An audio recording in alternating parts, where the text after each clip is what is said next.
Right, people, welcome back to the Bad Blood Podcast. We've got another special guest on the day, Christian Roberts, who runs Spartan BKB. How are you, Christian? All good, my man. Yourself? Yeah, good. How's lockdown been treating you? Yeah. Lockdown. That's it, mate. What I've found is I've developed a taste for Desperado beer. That's the style. Haven't we all? That's the style. Yeah. So that's the one. Right, we'll just get some of these sponsors away and then we can start talking to Christian. Just like on this one, it's cbdselection.co.uk.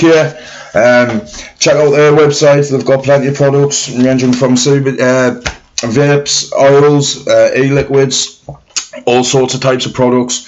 CBD helps with all sorts of many things. I'm not going to say it works for everybody because everybody's different, but it helps more than it doesn't help. If you've got anything from suffering from arthritis, psoriasis, anything like that, head over to the website, check out, have a look, see what they've got to offer. We've got a discount code here for you, 10%, BBP666, BBP666 for 10% discount. Matty?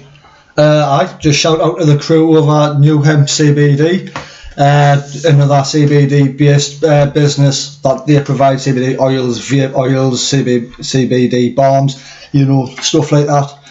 You can find them at www.newhempcbd.co.uk, and if you want to go on, have a look and you think of buying something, I've got a discount code here for 15% off, and it's just plain and simple, all capital letters Lee. That's L-E-E, and that's for 15% off. Right, Christian, welcome to the Bad Blood Podcast. How are you, mate? Really good, mate. Thanks for having me. It's a pleasure to have you on, mate. You first formed Spartan. What makes your company different is you're a pit fighting company, aren't you, rather than the normal the bare knuckle boxing? Yeah, we when I had a look at the market when I was coming back, because people don't really know that I was here before with another company called CMS Promotions. CMS Promotions. Yeah, CMS Promotions, and I started that and I took a partner on. He was the son of former gangland enforcer Eric Mason. His name was Michael Mason. Right. And he passed away sadly at 30. My head fell off a little bit. I had a look at the market before I come back. Had a look, seen no one was doing the hay bales, and boom, Spartan was born. Like Eric Mason, I've seen a documentary, what Steve Rafe doing when he was released from prison. Yeah, I've seen it. Yeah, cracker. That's how I'm familiar with the name Eric Mason. How was Michael as a person?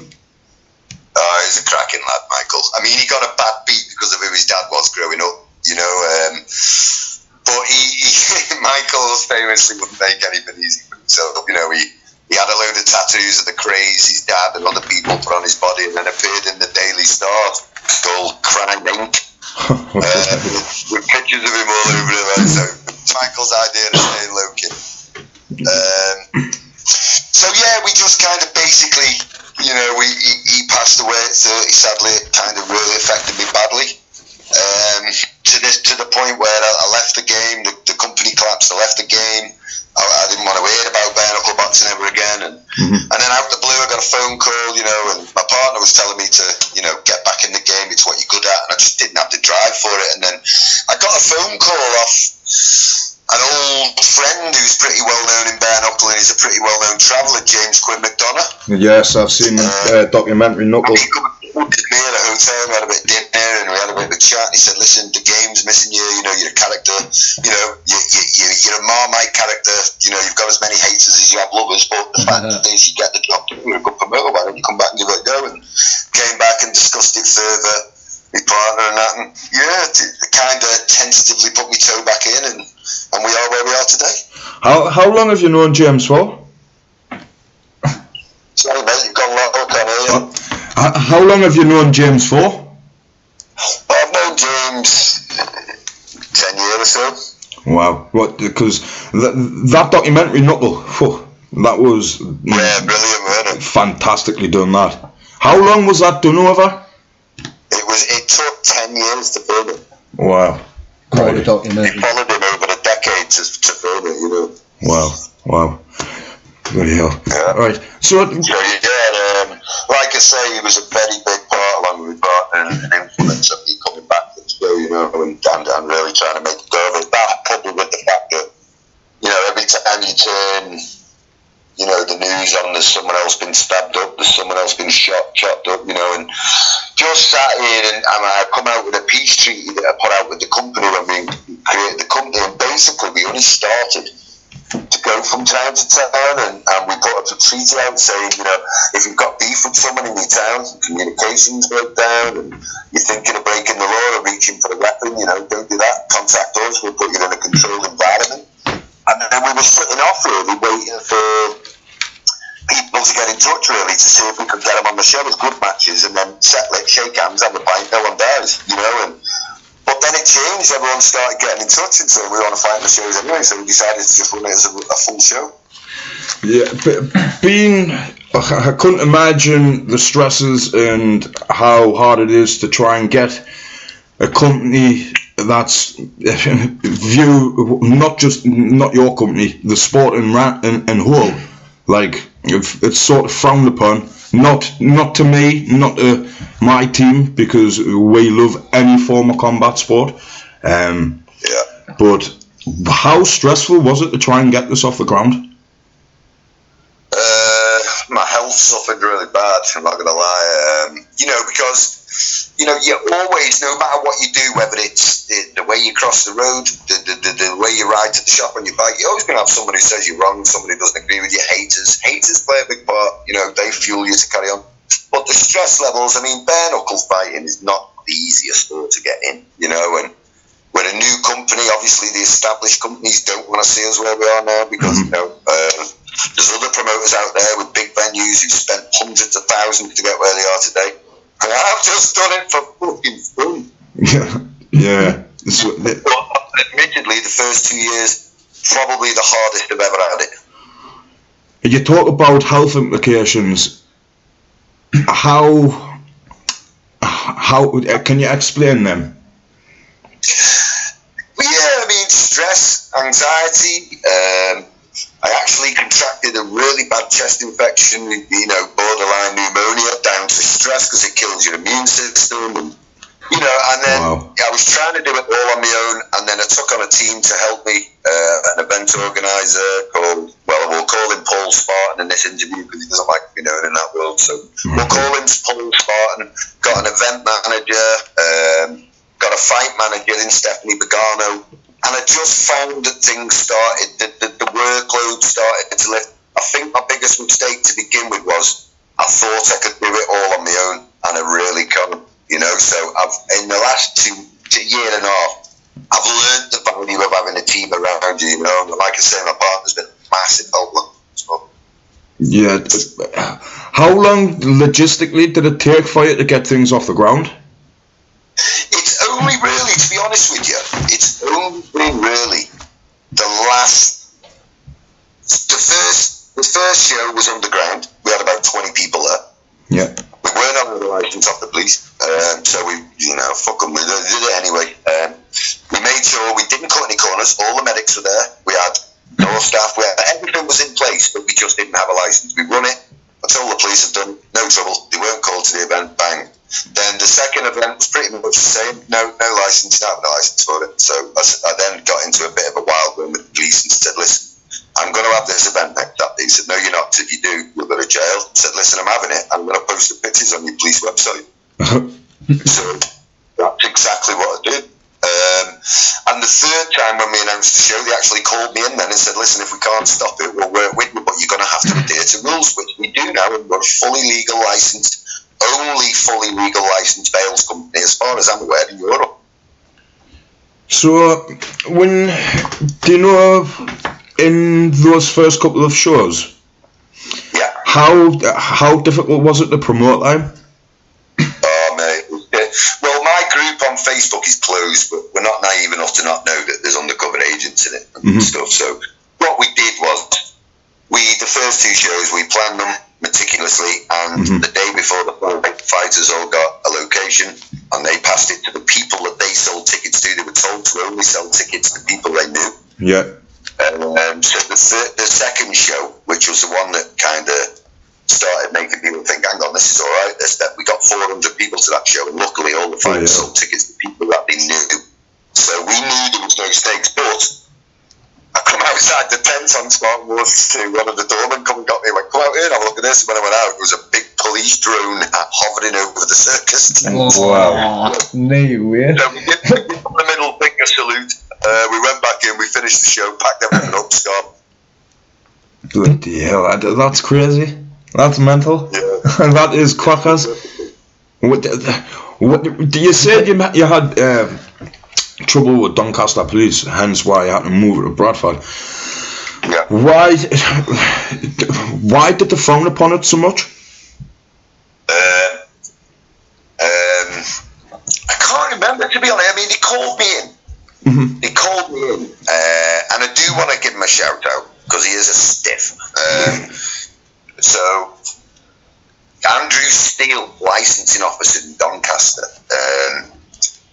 famously made me, because at the time I didn't have, my motor was off the road as well, so to impress, I've jumped on a train for 2 hours down to Doncaster because he's asked me to come in for a meeting with the chief inspector. So I went in, put my case across, put my business plan across, everything else, everything was above board.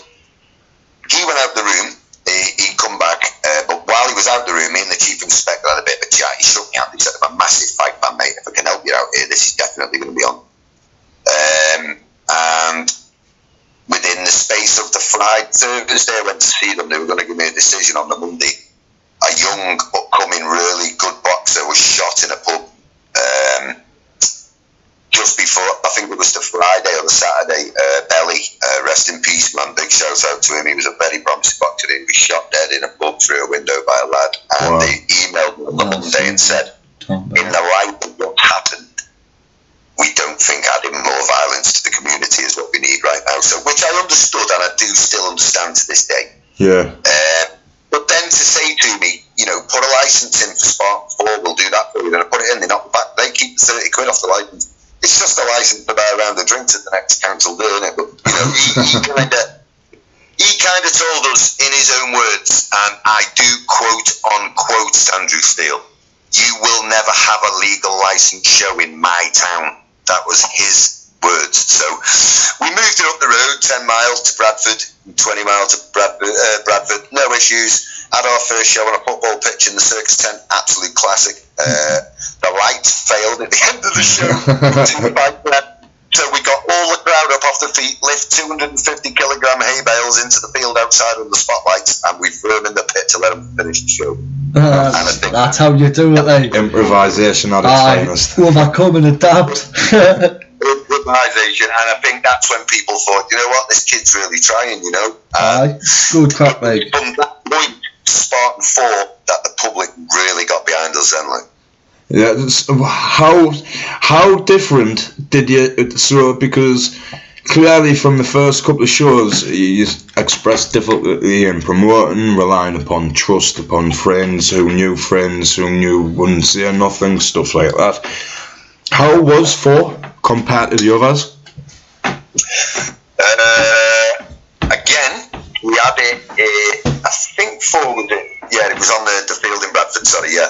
We had that there. That was, sorry, I got mistaken. 4 was the time the lights went out. Right. But then, after 4, we had 5, but we got a better venue then in Bradford. We had 6 acres in Bradford, and that was a big wedding marquee.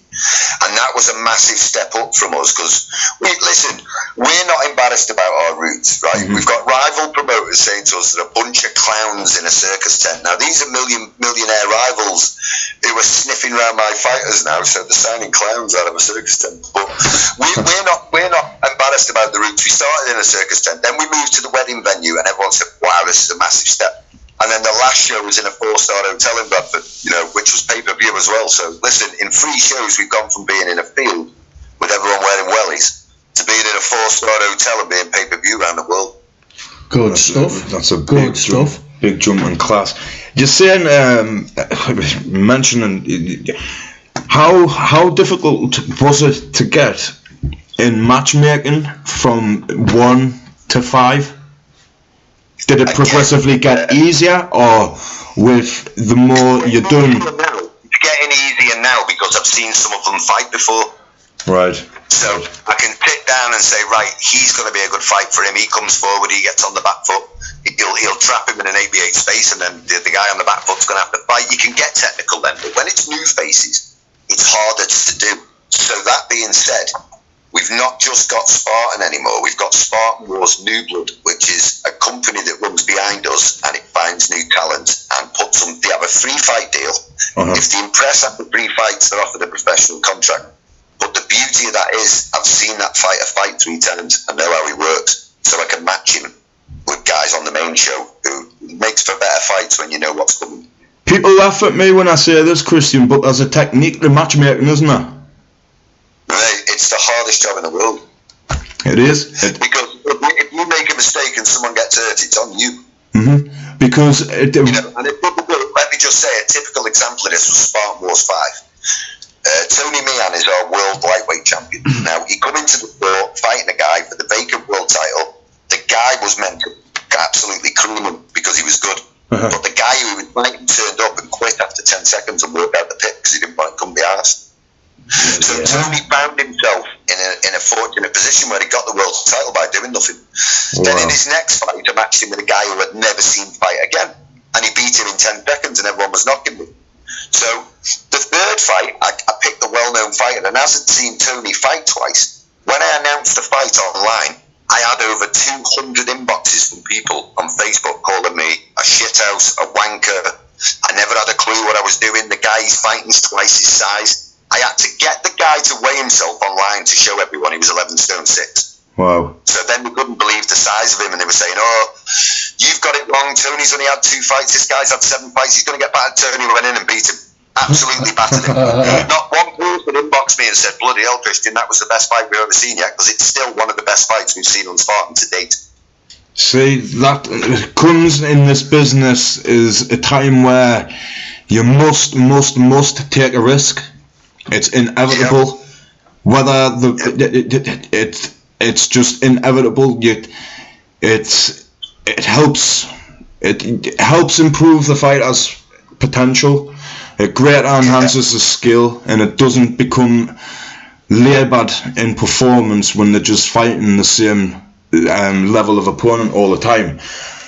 Listen, mate, I'm the difference between me and most of the others. I'm not going to say all. I mean, I was asked in an interview the other day, do you like all the other promoters in BKB? Do a fuck. You know what I mean? But do I respect the job they do? I'm living the dream, mate. Of course I respect what they do. It's honestly, it's one of the most pressurised jobs you can have, because you only have to overlook one detail and your show collapses. Yeah. And then when the show collapses, I get called a shithouse, a wanker, you don't know what you're doing, you don't know this, don't know that. So, I do respect every other promoter in the fight, but what makes me different is I care about my boys. You know what I mean? And I had a personal friend, he's had 1 fight, 1 win, and he rung me the other day, he said, how come you've put me in with my next opponent? I'm better than him. How come I went, listen, I'll fucking decide how good you are. You get in with him. What I come to contemplate here is the first fighter I put you in with only fights on the back foot, so it was a chance for you to attack. This fighter only fights on the front foot, so it's a chance to see how you defend. Yeah, that's it. And you step them up gradually in class. This avoids injury. Now, the reason I say that is, for other companies that have been calling my fighters clowns, now they've signed them and they're putting them in with world-class fighters. Well, if they were clowns before, what have they all of a sudden become world-class overnight? Yeah, I get your point. I'm not. Some people will match any fight to sell a show. That's all I'm going to say. I'm not knocking any company. You've got to start somewhere. That's why I believe competition is healthy. I really do. I believe that the more competition there is, the better. It's healthy for the mind. It's healthy for the business. There's more opportunities for fighters. Although it might become a pain in the arse to try and match the best against the best, and poaching may happen. I do believe competition is healthy. How is your company approaching future endeavours for cancelled events that because of the pandemic? Well, the pandemic's pretty much fucked us well, doesn't it? Yeah, it has. But that being said, we're in a fortunate position, to be fair, because where other people on lockdown, I've looked at other companies and there hasn't been a thing come out of them on the press. There hasn't been anything on Facebook about what they're doing or anything else. While lockdowns happened, I prepared Spartan 7, Spartan Wars New Blood, and Spartan Wars Newcastle. So we've got 65 fights on 3 shows ready to go. That's 130 fighters ready to fight. So the order of play is going to be the start to lift things now. Now, if they say to us in a few weeks, we're, like I say, and this is, meant, we are very fortunate that we've got a good media team who can get the licenses and run it pay-per-view with no crowd if need be. Yeah. So we're in a good position. So we're not too stressed at the moment. We obviously want to get the next show on, and we definitely want to be lifted, because I believe the show we're going to put on in Houghton this spring in Gateshead, I believe that's going to be the best Bales show ever seen in the history of it. Oh, so that's something to look forward to then. Yeah, man. That's going to be Spartan Wars Tyneside. We've launched another company, Spartan Wars Tyneside. A legend on the northeast, Gary Furby, the governor. Oh yes, the real governor. Very familiar with Furby. The real governor. He's my business partner up there, and we're going to be running things up there. We're going to make sure we can get on a nice footing with D-Day, because we love their shows. Yes, D-Day, fantastic show run by Darren Tyndale. Absolutely brilliant. Yeah. I've made friends with him on Facebook today. I found out who he was now, so I'm going to give him a ring later. I'm going to make sure that we both sing off the same hymn sheet. We both avoid each other's shows, so there's a piece of pie. See, there's nothing in Newcastle with bare knuckle at the moment. Me and Gary want to put that there, and we believe the Geordies love it. Aye, right, Stuart, it's mint. We love combat sport. It's the rawest form of combat you could possibly get. It's absolutely just pure gentlemen going for it. Someone said to me the other day, what makes you what you're doing so exciting? I said, listen mate, you're getting what you've got in BKB in a ring now. Don't get me wrong, anybody steps in a ring, cage, pit, doesn't matter where you fight, you deserve your utmost respect. Oh, of course, aye. Definitely. But for me, ring BKB is no different from boxing for me. It's just got no glove on. It's still technical, it still can be won on points. Listen, there's never been a fucking points win at Spartan yet. In 6 shows, everyone gets sparked out. Oh! So you mentioned that there's 130 fighters. Obviously, I'm not too familiar with how everything's run, like promotional wise and stuff on the BKB side. I'm only sort of half familiar with how it's done on a boxing scale. I know personally from working in the boxing industry that we know that small hole boxing is pretty much done until next year.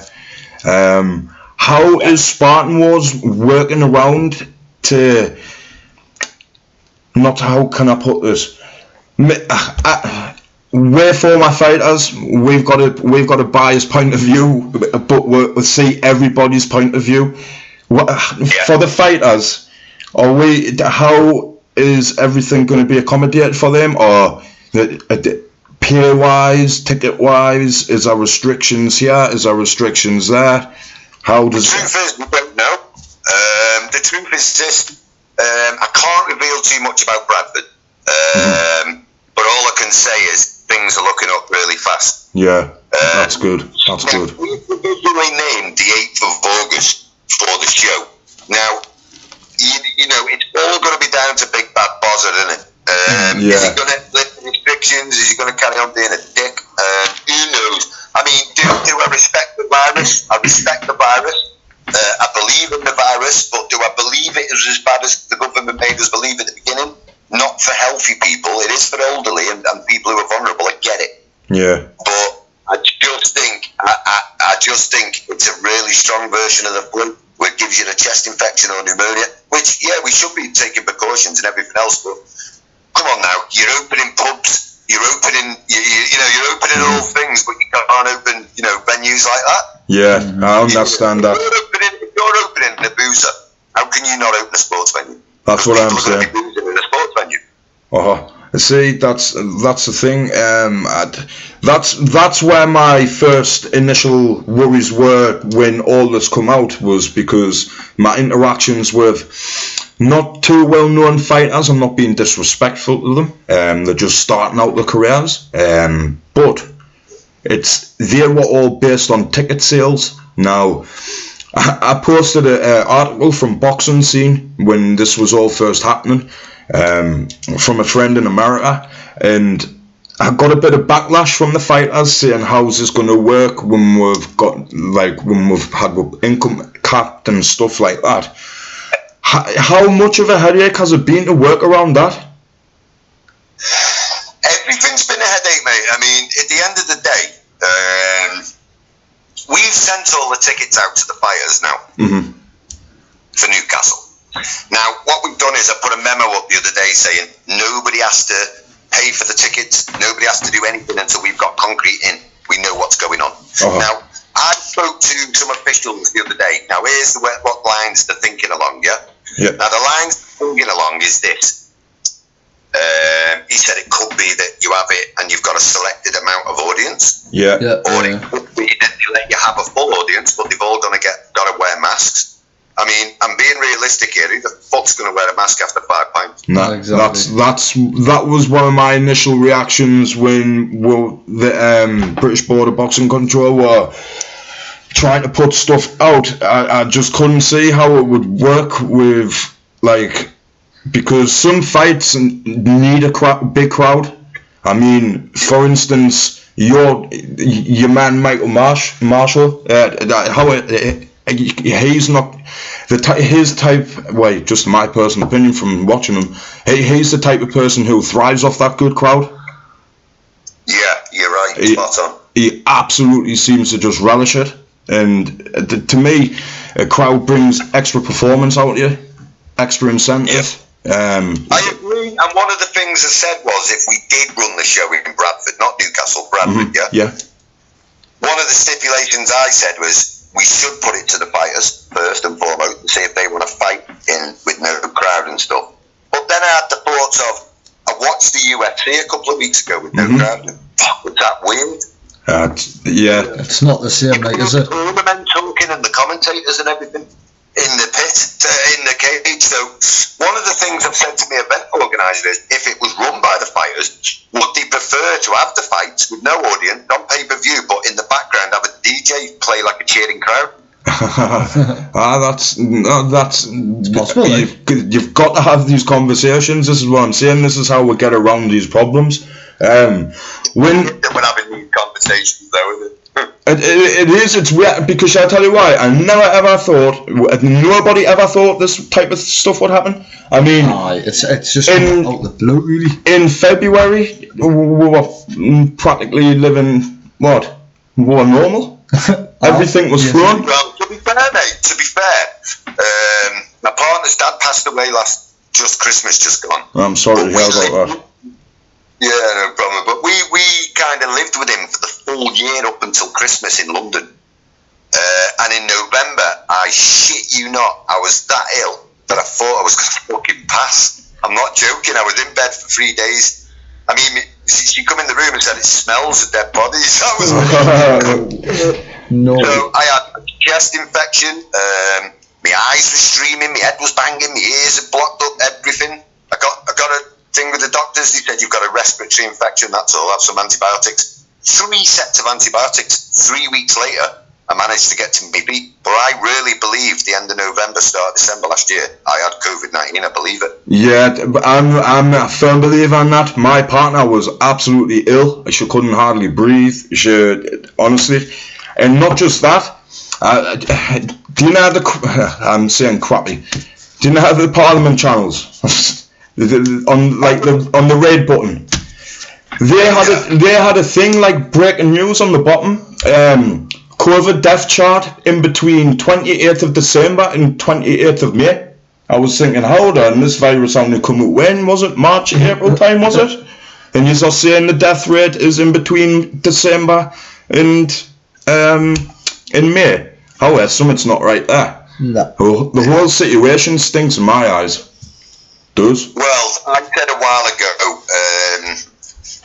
I don't know whether, I don't believe that COVID-19 was started on a fucking meat market in China. I don't believe that. I believe there's a war being battled here behind the scenes that we don't know about. 100%. I don't know whether China were developing that weapon and they've spilt it by accident, or whether they've dropped it on fucking purpose to teach everyone a lesson, but all I know is this, from the facts that you've seen, when I watched President Trump say, it comes from China, Yeah. he knows something we don't.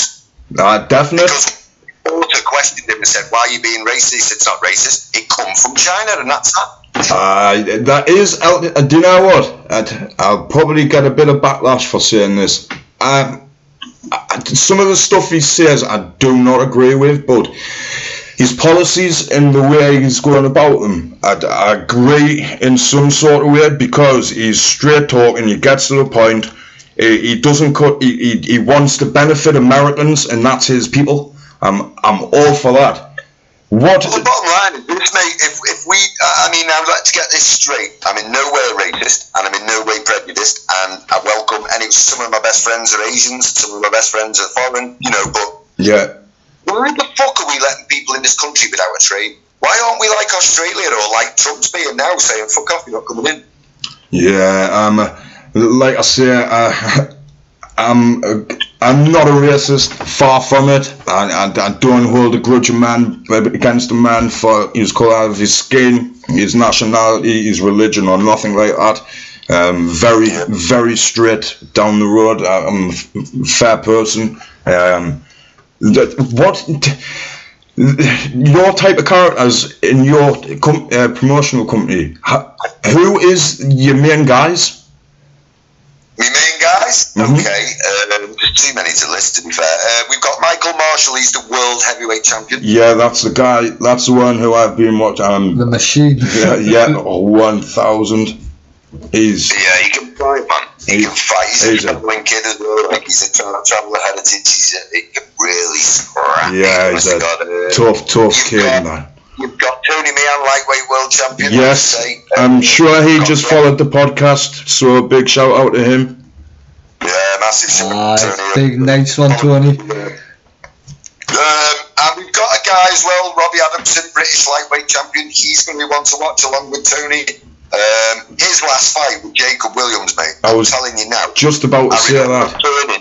I turned to my photographer at the side of the pit and went, fuck, I hope one of these get knocked out soon because we're going to have a death. Oh. Do you know what I mean? And neither of them got knocked out. We just had to stop it because of the cut on Jacob's chin. Mm-hmm. But let me tell you this. They come in after round one and both of them had broken jaws. Oh. Wow. The pain barrier to sustain that type of punishment is... You've got to go to another level. Robbie dies and said to him, you've got a broken jaw, mate, we're going to have to stop it. He went, fuck no, I'm just getting started. I mean, even fighting spirit, that, like. Even fighting with a broken nose is, like, really bad. It's so, like... A broken jaw, no, I couldn't. No. It's, this is what I'm saying, these types, they're just different type of people. Aye. They're just ready for it. Honourable mentions of top stars to look out for are going to be Darnell John, the middleweight European title holder. Someone said to me the other day, why'd you rate Darnell John so high? I said, well, he's had 2 fights in pit fight. He said, exactly. So why do you rate him so high? I went, well, in his first fight, he beat Dan Hunter, who's been champion at BKB at the O2, champion at Barefoot. It was his first fight and he stopped him in round 2. I said, his next fight, Luke Berger's Luke at him from Italy, who's vastly experienced, and he blitzed him in a round. Craigie. What's his background? Pardon? What's Darnell's background?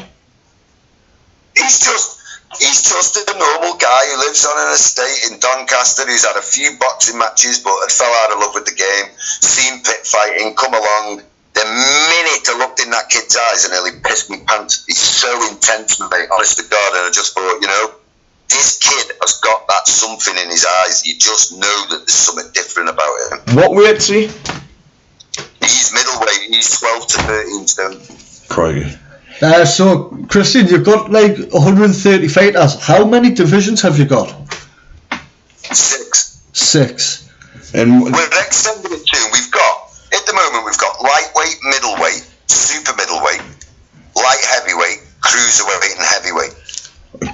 Right. But soon we'll be adding featherweight, which will be, because at the moment the weight starts at 11 to 12 stone, so we're going to make a 10 to 11 stone in featherweight, And because of the size of the guy we've just signed from Poland and everyone's voted, he's 6'3" and 25 stone. He's coming to have a go.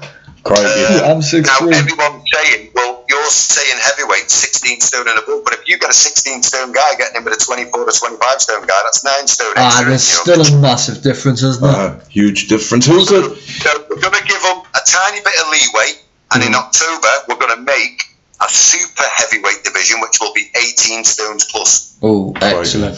So can you just go nice and slowly through your champions, please? Yeah, of course can. Lightweight division. At the moment, you've got the British lightweight holder as Robbie Adamson. Yeah. You've got the world lightweight holder as Tony Meehan, and the European lightweight belt and the transatlantic lightweight belt are both vacant at the moment. Right, vacant. Middleweight division, you have got Duan John. He's the British middleweight champion, and then you've got Darnell John, his older brother. Wow, is the really? European middleweight champion, and again, the world title is on the line on the next show, which Darnell will give up his European and fight for the world, and the transatlantic's vacant. Super middleweight, the only champion you've got is a British champion in Jamie Hendry. He's 3 fights, 3 knockouts. He's going to fight for the world title on the next show, so that'll be a world title. The other 3 belts are vacant.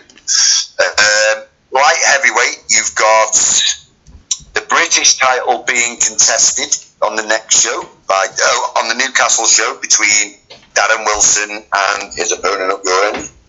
The European belt is being contested by Marty Barnes, who again, what a guy he's going to be to watch. He's had 2 fights and knocked them both cold. And he looks every bit what he is. Do you know what I mean? So he's going to fight for the European next against Richard Ben. So we'll have a European champion in the light heavyweight. Josh Fisher is the current world light heavyweight champion. Again, only 2 fights. His first fight was probably the best pit fight I've seen live in my entire life. Who was that against? Well, that was against Alfie Welsh, and they absolutely... I'll send you the link after this. And yeah, they please do. put each other to a standstill. Oh. Yeah, I want to say that. So then you go up to the cruisers. We have no champions in the cruisers at the minute, but the cruiserweight British title's being contested on Spartan 7 next. And then you get to the heavyweights. So your British heavyweight title holder is John Hutton. He's a 6'7", 26 stone guy from Scotland who enters strongman comps. Wow. He's just retired and given up the British heavyweight title. And we've got the world heavyweight title. That's owned by Michael Marshall, you touched on earlier. Yeah, the beast. And the European is vacant. And the transatlantic title, Ben... Jesus, now I'm thinking. I can't think of his second name now. Ben Waddington, he's your transatlantic heavyweight title holder now. But we're flying Donald Wanchin from Canada on Spartan 8 to fight him for that. Donald who, sorry? Donald Wanch. He's a big Indian guy, like a Red Indian from Canada. Wow. Fourth man, on all platforms in America. Oh. So he'll come over and fight Ben Waddington for the transatlantic belt Spartan 8. Wow. What a matchup. So with you having these vacant titles, do you have any plans in place to get these slotted, get these belts taken up, or are you more focused on the champions you've got and just willing to just let it flow and wait to see if you've got... We've got established champions, but there is belts vacant. But now we're getting serious. Now we're getting to the business end. Like, everyone thought I was going to put world titles and European titles on in Newcastle. But what I've decided to do is I've decided to put a couple of Northeast area titles up there. I like that. So we've got Chrissy Bennett, who's a very good fighter. Fantastic, aye.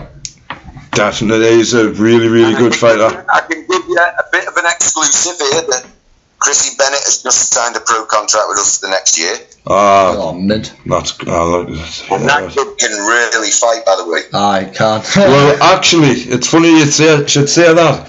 We're from a gym who actually he boxed one of our mates, Josh Johnston.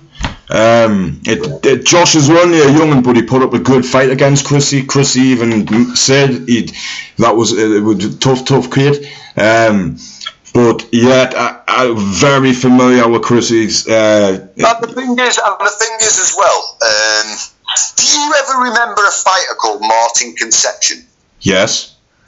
Well, okay, he lived in Leicester and he stepped up to BKB at the O2 and he had 2 fights and he was like, fuck that. Yeah. Listen, it doesn't always work out. So like I was saying to Chris on the phone the other day, I've seen him fight. Very slick fighter, very slick operator, but you've got to understand. Listen, someone said the other day, what's the difference between your fighters and BKB at the O2? I said, well, they're skilled artists who dance around like boxers and they've got a real talent. These guys are just fucking killers. They're just coming to decapitate you. They don't care about skill. Yeah, They just want to take your head off. I think Chrissy will do quite well, actually. I do. I think Chrissy will do well if he can adapt to the small space and he can. See, the thing is, they say boxing doesn't help you in pit fighting, but if you've got a skilled boxer who knows how to plant his feet and move his upper body, he's going to have an advantage in it. Tell that to Ricky Hatton. All his best work was done up close. It's an art. Fighting inside is an art in itself. It is, 100%. Like I said, the best. Someone said to me the other day, who do you think would make the best pit fighter? Mike Tyson or Ricky Hatton? Aye, monsters.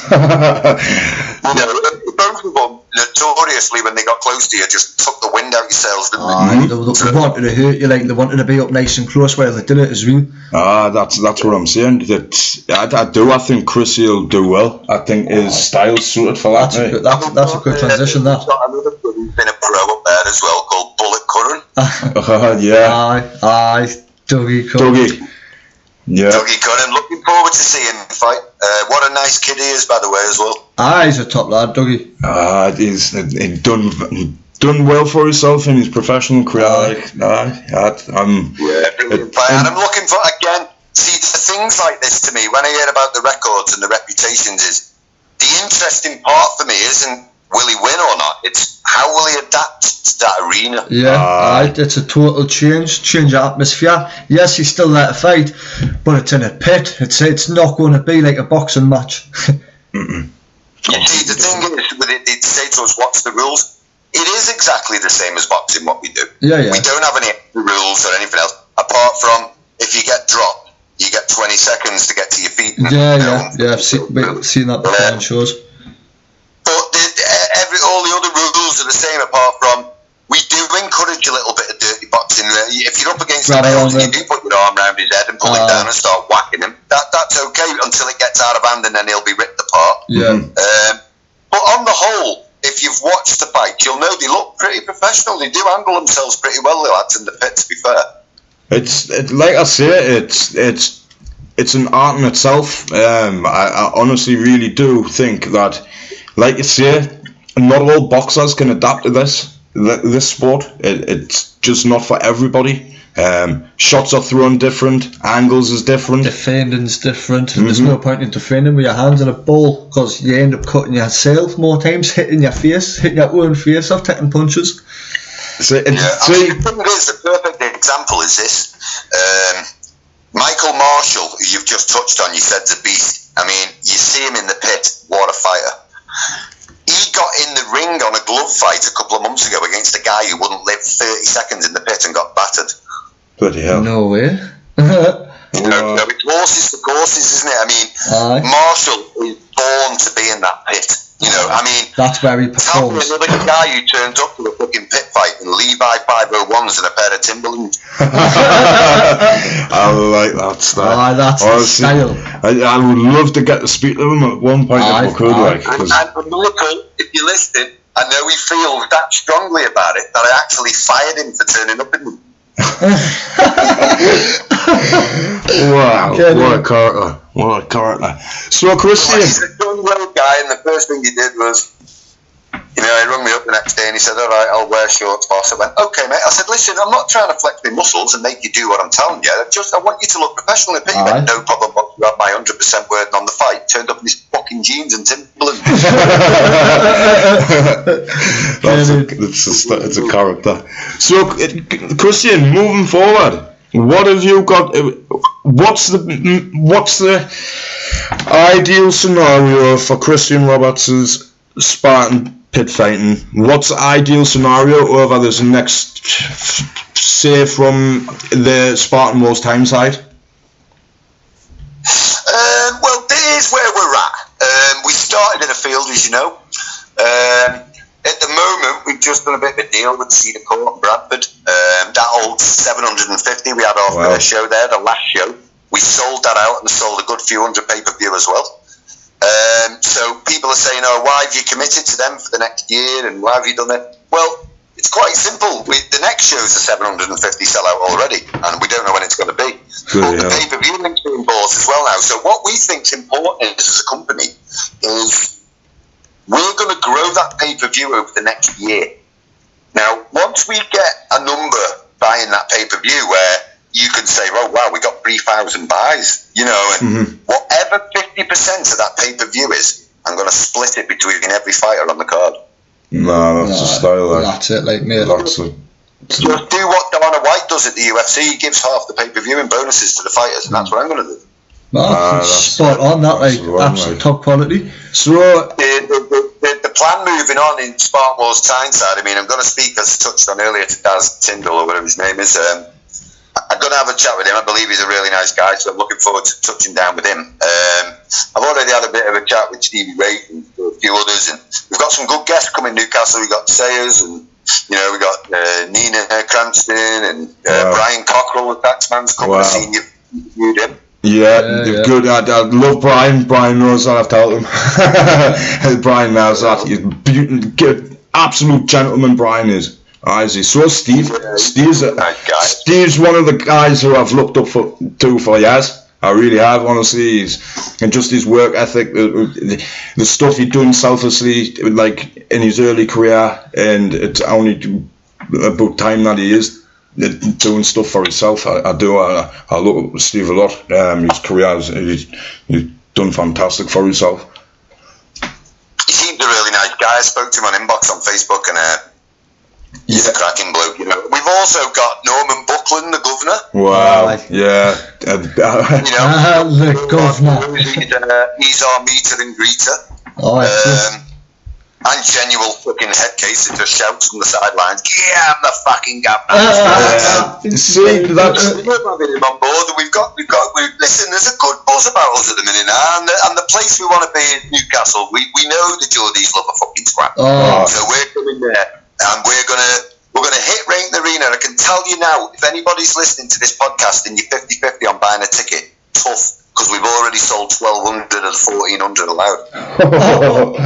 Well, I'm sure you'll have to keep us to a ticket there behind. That's all right. You're my guest. You can come and sit with me. That's it. So, we were speaking on Saturday on phone, saying a couple of things that you were telling us. One of the things that you've got planned, can we speak about?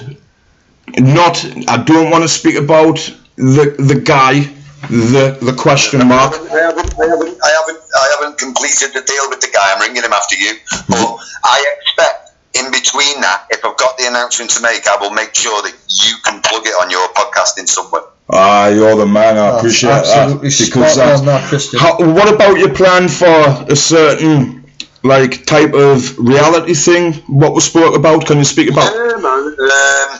In January or February, I think it's looking more positive for January now because we've got all the stuff in place. We've got a good media team. I announced it in the group about a month ago, but I think everyone took it with a pinch of salt. But this shit's getting real now. See, this is why it's stuck with me. We've got a property in the countryside ready to go, and we're going to be putting 16 heavyweights in it, and we're going to do the ultimate pit fighter, the same as the UFC Ultimate Fighter. Wow. Can you name a location?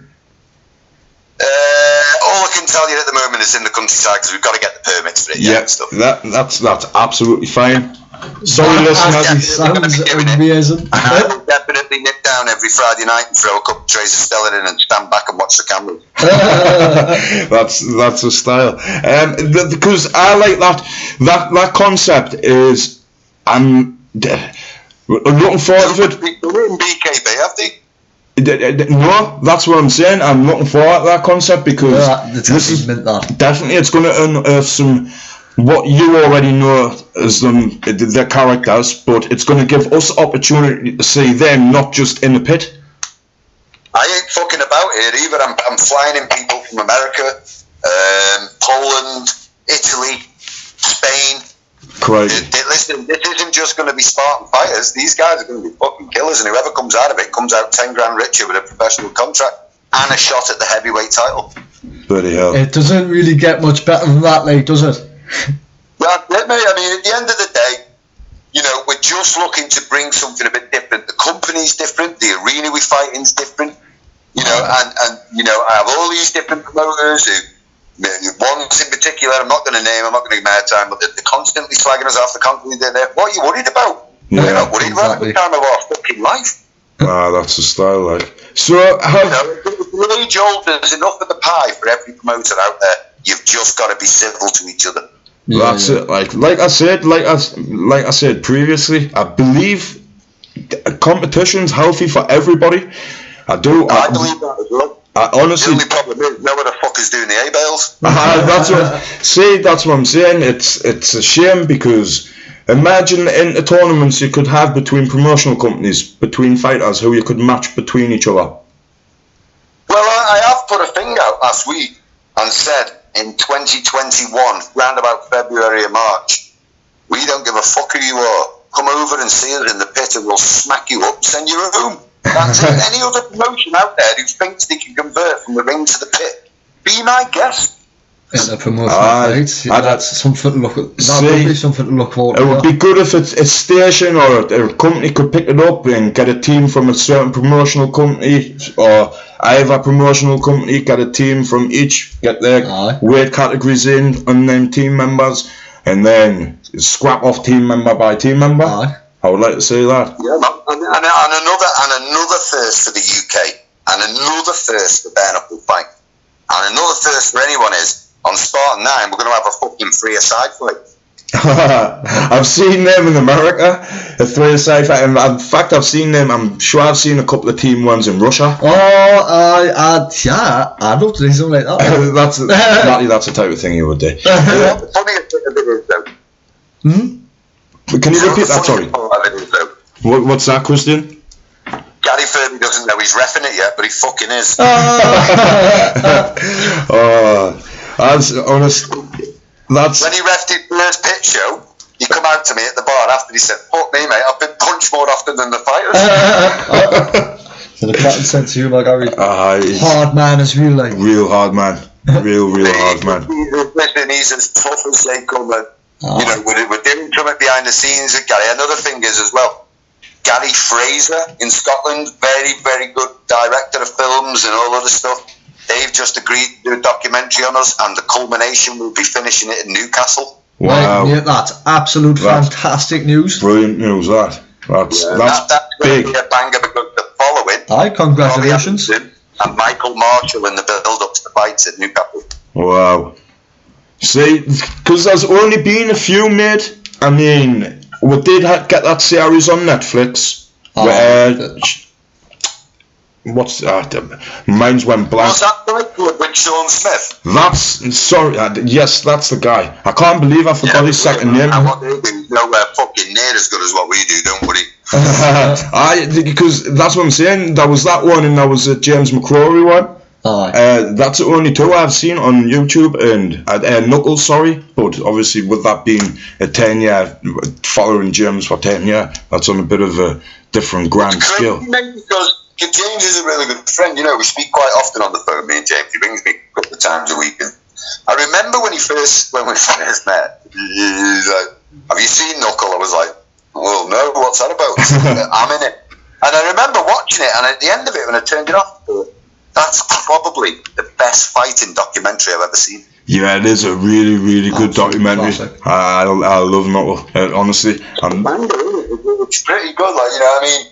You know, James is a nice kid. James is doing a few things in America right now. I was on a podcast the same as this in America the other week. You know, have you ever heard of a guy called Dada 5000? Yeah, I have, yes. Well, just for the fact that I'm going to share this podcast in America, so I'm going to say to him, Dada, if you get to watch this, you're a fucking shithouse. He arranged to have a show with us and bring his backyard brawling over from Florida to us. We agreed to pay all the terms, give him the contracts and everything. Disappeared. What? Labour. Disappeared. Little shithouse, mate. And I called him on the American podcast as well. He's a shithouse. Wow, that's crazy. I seen that. I'll put my team up against yours, Dada, and I'll fight you after. I seen him. I didn't see the actual documentary. I just seen him on a clip of George Masvidal's Miami Hustle. Aye, he did. Aye, he had his own stuff in the back garden. Aye, he did. Yeah, it was actually Kimbo Slice who discovered George Masvidal. Aye, that's right. But it was.